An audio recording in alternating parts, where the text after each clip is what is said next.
Jadi saudara, saya rasa 2 khotbah, 2 minggu yang lalu dan hari ini cukup untuk menjelaskan saudara kisah Ayub. Bukan hanya Tuhan mengizinkan persoalan terjadi untuk mendatangkan kebaikan, tapi lewat proses itu Tuhan mengajar bagaimana kita bisa mendapat kemenangan. Bukankah Tuhan kita luar biasa? Ayat terakhir, baca dengan suara yang keras. 1, 2, 3. Ya, lalu Tuhan memulihkan keadaan Ayub. Setelah ia apa Bapak Ibu? Meminta doa untuk apa saudara? Sahabat-sahabatnya. Dan Tuhan memberikan kepada Ayub berapa kali lipat? 2 kali lipat dari segala kepunyaannya. Kita 2 minggu yang lalu belajar Tuhan pulihkan ya. Tapi kapan Tuhan pulihkan? Setelah ia minta doa untuk sahabat-sahabatnya. Siapa sahabat-sahabatnya? 3 orang. Elifas, Bildad, Zobar. 3 sahabat ini yang seharusnya menghibur dia yang tadi kita udah bahas. Tapi justru menuduh dia. Menyakiti dia. Sampai Ayub jengkel sama mereka. Ayub berkata, mereka lebih muda dari aku. Mereka tidak menghormati aku. Begitu banyak pasal yang menceritakan bahwa Ayub sakit hati sama mereka. Tapi di Ayub 42, sebelum Tuhan memulihkan, Tuhan menyuruh dia mendoakan. Kenapa Tuhan suruh Ayub mendoakan? Karena itu peperangannya yang terakhir. Kadang-kadang peperangan dalam pikiran kita diakibatkan karena masa lalu kita. Ayub dalam Ayub 39 sampai 29 sampai 31. Nanti baca di rumah. Ayub gak bisa move on dari masa lalu. Dia bicara, dulu aku dihormati. Dulu aku kaya, dulu aku punya 10 anak. Dulu ya dia bicarakan dulu. Termasuk orang-orang yang menyakiti. Dulu orang-orang yang dekat padaku, mendukung aku, menghormati aku. Sekarang mereka mencela aku. Itu bagian dari masa lalu yang dia gak bisa lepasin.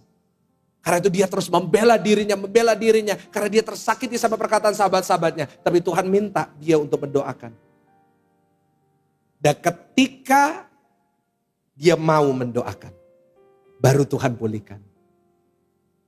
Karena Tuhan gak akan memulihkan sebelum kita melepaskan yang lalu. Itu pelajarannya ketiga. Yang pertama, berhenti mengutuki dirimu sendiri.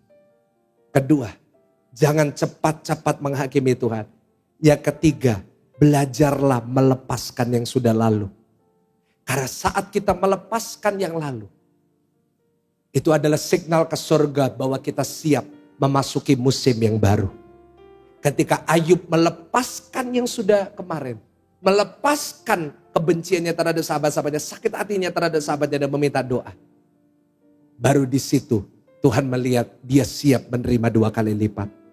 Doa saya, mungkin hari ini masa lalumu mengikatmu. Masa lalumu menjadi sebuah peperangan di dalam pikiranmu. Tapi hari ini belajar lepaskan itu semuanya. Dan memasukilah musim yang baru bersama dengan Tuhan, di mana dia akan memulihkan semua dan mengembalikan semua yang hilang dalam hidup saudara. Bangkit berdiri sambil tepuk tangan yang paling meriah, tepuk tangan yang paling dahsyat. Ketika Ayub lepaskan, he let go of that. Tuhan pulihkan. Perhatikan dalam kisahnya, Tuhan pulihkan semua hartanya 2 kali lipat. Tuhan pulihkan, dia dapat anak 10 lagi. Tapi perhatikan, istrinya gak diganti sama Tuhan. Tetap sama. Jadi hari ini jangan doa Tuhan pulihkan 2 kali lipat. No. Istri gak mungkin diganti Pak. Istri 1 seumur hidup. Yang setuju katakan amin. Bagus, jam ini bagus ya, rohani semuanya. When you let go, you let God. Kau lepaskan, kau mengizinkan Tuhan bekerja. Itulah peperangan terakhir yang banyak dari kita perlu lakukan. Renungkan apa yang perlu kita lepas hari ini. Renungkan berapa kali kita sudah mengutuki diri kita sendiri. Renungkan bagaimana seringkali kita cepat-cepat menghakimi Tuhan. Hari ini jangan buat kesalahan yang sama lagi. Don't do that again. Mulai hari ini, trust Him, percaya sama Dia. Karena saya terlalu yakin Tuhan yang kita sembah tahu yang terbaik untuk anak-anaknya, yaitu saudara dan saya. Ya percaya katakan amin.